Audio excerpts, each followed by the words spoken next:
Hey there, I'm Lance and I'm a gamer. And I'm Sam, and I'm a non-gamer. And we are Love to Hate, where we help gamers find great games to play with non-gamers. And today we're taking a look at Prop Hunt by Skyline Games.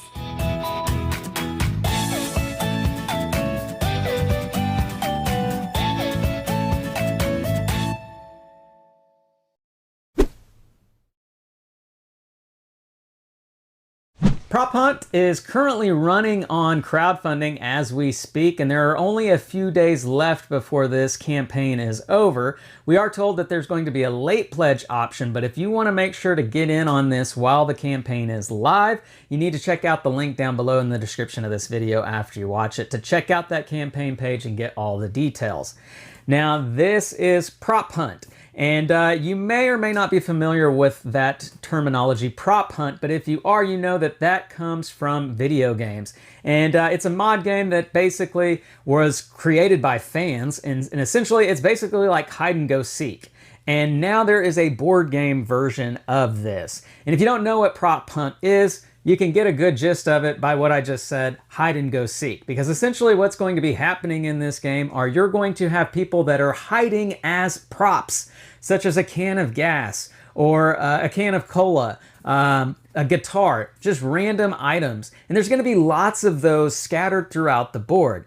Then there's going to be another team of hunters who are trying to determine which are decoys and which are the actual players. The players are trying to escape the house by gathering up keys and getting to one of the doors, the exits, and the hunters are trying to keep them from being able to do that.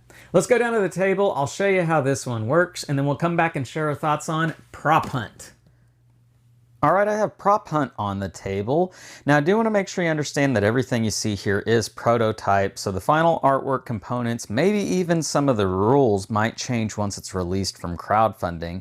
That being said, what you have for components here, you're going to have this large board that, as you can see, is going to have lots of different rooms, which are denoted by the different colors on the spaces here.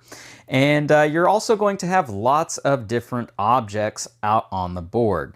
Now, these objects that I have here, these are going to be a part of the more deluxeified version of the game with these sculpted minis. As you can see, this is a camera here.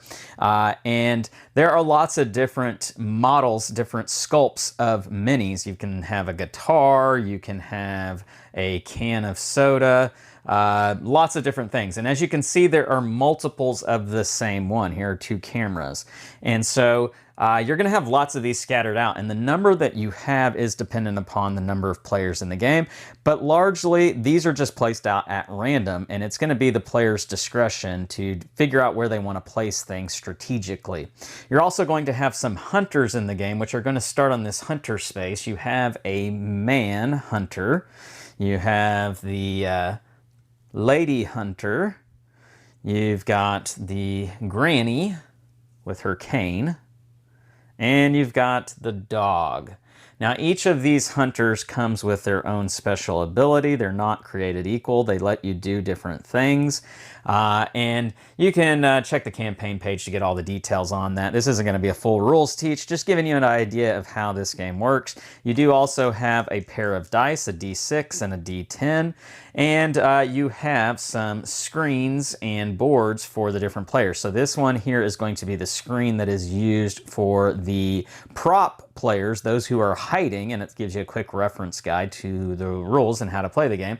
And then the hunters are going to have their own board that keeps track of their HP points as well as what round it is, because the round makes a difference. As the game progresses, the hunters get faster. They're able to travel across the board in greater distance. And so, how this game is going to work is you're going to have two teams of players. You're going to have the props and the hunters. And the props are trying to navigate around this board, keeping their identity concealed. This is a hidden identity movement game. And ultimately, they're working to try to get these keys. There are 6 keys out on the board. They are going to be on these spots. But the hunters are the ones who get to determine which of these spots have the keys on them. As you can see, there are some that don't have keys on them. And ultimately, the prop players are trying to get to those keys, pick them up, and then make it to one of the two exits. One of the exits is right here where this red border is. The other exit, I have to pan the camera up a little bit. It's going to be that area right there with the red border at the top end of the board. We're going to come back down so that you can see where the action is at.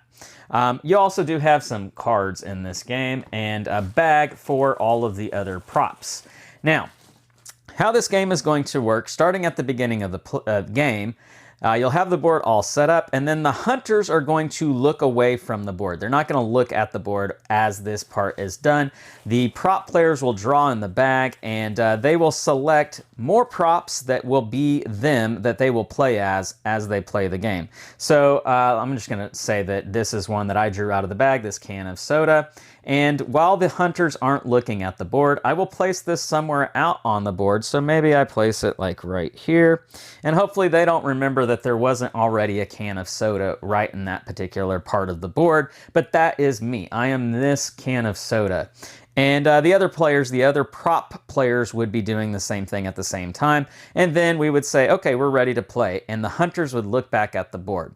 Now, how a round is going to work is you're going to have two timers. You're going to have a timer that is keeping track of time for the hunters, and you'll also have a timer that is keeping track of the time for the prop players. And so this is sort of a real-time game in the sense that you have to do things in a certain amount of time, but that's really all the timers are there for. Now, the hunters, if they run out of time, they lose the game, and that is one of the ways that the prop players can win. The prop players just have to finish their turn in a certain amount of time, otherwise they don't get to finish their turn. So what happens is the hunters will roll dice. They will roll their D6, and that will tell them how many spaces they get to move in addition to whatever the round number is. So in round one, you'll add 1 to whatever you roll, and that is how much movement that a hunter gets to move on their turn. And so what they're going to be trying to do is move about the board, getting close enough to these props that are out here and determining whether or not they want to attack a prop. Because that's ultimately one of the ways that they win, is they attack the props that they think are the real players, like this Coke can over here, and attack them, kill them, drop their health down to 0. Prop players start at 10, and you want to try to get them down to 0. And if they can do that to all of the prop players in the game, then they will win the game.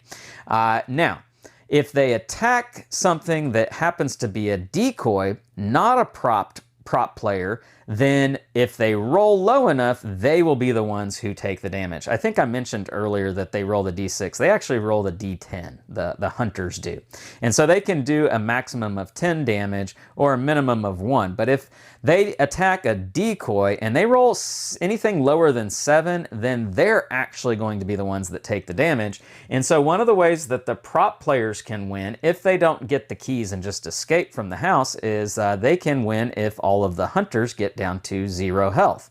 And essentially they go insane because they can't figure out these dadgum props, what is real, what is not. They go insane. And so that's essentially what the hunters are going to be doing. Now, one of the key things that the hunters have at their advantage is that whenever they move into a new room, so let's say I'm right here and I move into this room, if any prop players happen to be in this same room as me moving into it, they have to taunt me. In other words, they have to make some sort of noise to let me know, haha, I'm in this room and you don't even know who I am. So they might say something like, caw-caw, caw-caw. And that's their taunt noise. And that tells me that it might be this guitar, it could be this camera, it could be this pair of shoes. I'm not 100% certain, but I know that there is a prop player somewhere in this room. And that is going to happen every time one of the hunters moves into a room that another prop player is in. So that helps the hunters figure out some things. Now, obviously, they got to move about the board to be able to do that. Now, what's going to happen on their turn? There's going to be a timer that starts as they roll the first die, and then the hunters collectively have to figure out what they're going to do on their turns, taking their actions. Now, that timer is going to stop the moment that they finish their turn, but think of it as like a chess timer. It will start again without resetting in the next round when they start their turns again. If that timer runs out before they've accomplished their goal, then the prop players win. The hunters have gone insane. They can't figure it out, and there's too much time passed. So that's what their timer is for. But as soon as their turn is over, then it will go to the prop players, and then they get a timer, which is a much shorter timer because really it's only going to be 30 seconds per prop player. And essentially what's going to happen on their turn is that they will roll the d6. Here's the d6, and that will determine how many spaces they get to move on their turn. And they will all do this at the same time. So they only have so much time for all of them to take their turns collectively. And if that timer runs out, then they don't get to keep going. Like, their turn is done. They don't keep moving. They don't finish out their movement. It's just done. Now, while they're doing this, all of the hunters are going to be looking away. They are not going to be looking at what's happening out here on the board, because obviously that would give away the players. Who are the prop players? Well, obviously it's the one that I pick up and start moving. You can't look at the board, and so you keep that information secret. Now, what do the prop players have at their disposal to help them navigate this board without giving their identity away? Well, that's where these cards come into play. And so these cards are going to let them do special things, such as swapping places with another prop piece on the board that's identical to yours. So if I'm an apple, in other words, I could all of a sudden switch my identity to another apple that happens to be out on the board. That can really throw a loop and throw a wrench into the plans of the hunter, especially if you've already figured out what I am. Well, now I'm somewhere somewhere else on the board. Or flee, it lets me take an extra movement. Attack, I can actually attack back at the hunters if I play an attack card. There's all sorts of ones. I can change what prop I am into something else, or there's a duplicate, a deflect. I can deflect the damage that you did to me back to you, essentially. So the prop hunters have, or excuse me, the prop players have a lot of cards up their sleeves, literally, that they can use at their disposal to help them not get caught easily by the hunters. And the hunters have to be aware of that. So in the rulebook, there's a good explanation of all of these cards that the hunters can be looking at and reminding themselves, oh yeah, they can be invisible. So if I move into a room and they've played this invisible card, they don't have to taunt. They don't have to make a noise. So that could be a trick that they're playing on me right now. Hunters can look at that while they're looking away from the board while the prop players are taking their turns. Now, one other thing that the prop players can do, which is pretty clever, there are some spaces on the board that have objects that are outlined in blue, such as this car or this table right here. And essentially what a prop player can do is if they're close enough to one of those things, they can hide underneath those objects and essentially take their piece off the board, hiding it behind their shield, their screen right here. Now, they do have to declare, I've hit myself, and you can only do that so many times throughout the course of the game. But that does remove you from the board, and it means that maybe the hunters aren't able to really see you anymore. Now, what ultimately does have to happen is in your very next turn, you do have to put yourself back on the board next to the object that you were hiding, and then you can finish out your turn. And so maybe they might pick up some information. Oh yeah, that teddy bear wasn't there just a second ago. I bet that might be a prop player. So you do have to be careful about hiding, but it's a good little trick that you can play if you think that a hunter is on your trail. So that's pretty much the gist of the game, but to recap what you're trying to do, as a prop player, you're collectively working together to collect these keys, and once you have all the keys, you want to move out through the exit, or you just want to keep yourself from being identified by the hunters, and hopefully the hunter's timer runs out. But keep in mind that the hunters get faster as the game progresses, so they can track you down from long distances, and ultimately they're just trying to figure out who you are and take your life down to 0. And if they can eliminate all of the prop players, then they win the game. And essentially, that's the gist of the game for Prop Hunt. Now let's go back up top and share our thoughts on this one. All right, we're back, and we're going to share our thoughts here on Prop Hunt. And I do want to make a comment real quick. This comes to us from Skyline Games. Little bit of a side note, we are in the Oklahoma City area, Skyline Games. They're also from the Oklahoma City area, so there is a little bit of a bias here on our end as far as, helping our fellow Oklahoman, but hopefully you don't take that and use that against us. I'll be honest. I have met them. They're great people. I've actually played the game with them before, so yeah. Just want to make that clear up front in this video. So let's get into talking about our thoughts here on this particular game. Sam, the first thing that I want to ask you about, because you being the non-gamer, we're all about accessibility and easy games that are easy to get into. What did you think about that here with Prop Hunt? Well, when you're first just explaining what Prop Hunt was, I've never played video games. Right. And I was concerned that I would need to have some background knowledge to be able to play, and you don't. No. The idea comes from video games, but you don't have to have any knowledge of video games to be able to play. And it's very easy to play. I definitely think we could play it with our kids, probably our two oldest, and then they would understand the concept of it. Everyone's played hide and seek. So. Yeah. I think maybe the most complicated part of this game are those action cards that the props get to use that allow them to do different things that really kind of help provide the escapability in this game, because they do have lots of twists to them.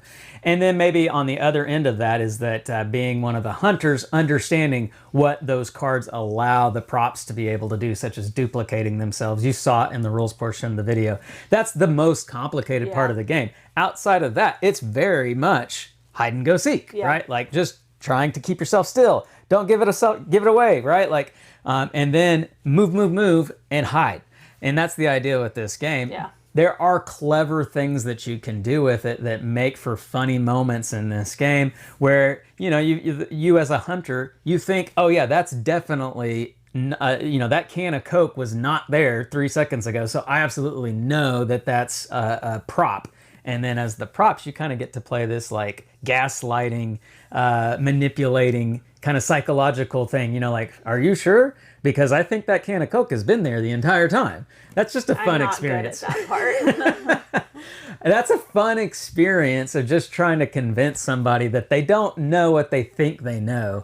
And then you get to see, what happens with that. But it almost gives kind of like a party vibe experience with that. Yeah. What do you think about that? Yeah, it definitely is, has the lightness of some party games. And it's not too terribly long either. It can be fairly quick. Yeah, 30 minutes to 90 minutes is kind of what the box says. And I think really that 90 minutes is maybe your first time playing it with a higher player count number. The player count is 4 to 9 here. So you're probably going to get that at the 9 player count.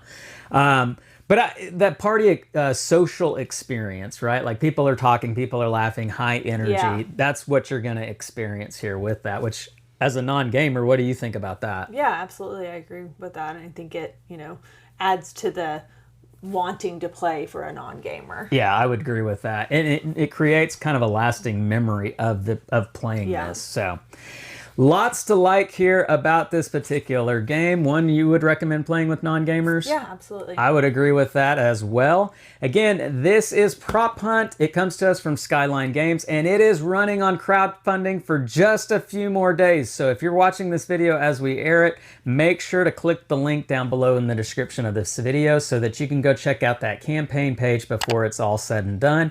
While you're down there, make sure to leave us some comments. Make sure to like and subscribe and push that bell button so you get notifications of all our new content. I'm Lance. I'm Sam. And we are Love to Hate, where we bridge the gap between gamers and non-gamers. We'll catch you next time.